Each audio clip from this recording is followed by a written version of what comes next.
time for Animaniacs for the Super Nintendo. In this platformer with pseudo beat-em-up elements, you take control of the Warner Brothers and the Warner sister. You're tasked with recovering the scripts stolen by Pinky and the Brain, who plan to use them in their latest Take Over the World plot.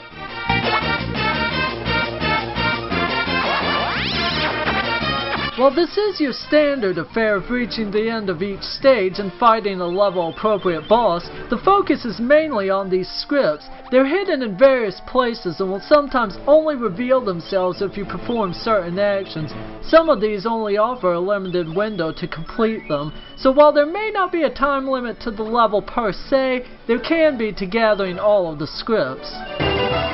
The game is a platformer for the most part, but it does include some aspects of beat-em-ups. There are planes to each level, and you can defend yourself somewhat by picking up objects to throw.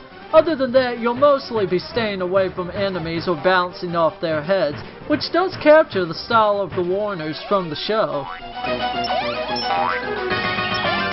It's all much more difficult than it sounds, and one hit will land you in the clutches of Ralph, the security guard. Each Warner acts as a life, and when you continue, you only get one of them back. To compensate for this, the coins scattered about give you spins on the slot machine that you can see on the bottom of the screen. This doles out continues or gives you the missing Warners back, if you haven't already rescued them from their tower. You can easily rack up so many spins that the difficulty is balanced out by the load of continues you can earn just by collecting these coins.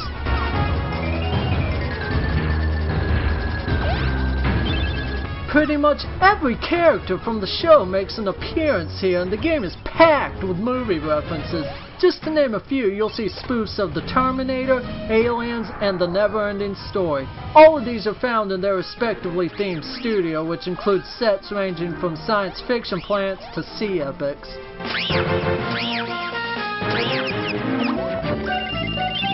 It's not as much fun to say watching the show, but Animaniacs is enjoyable. It's at least good enough to play through some evening if you're a fan of the show. So if you have the spare time tonight and the cash, then there's only one question. What do you want to do tonight?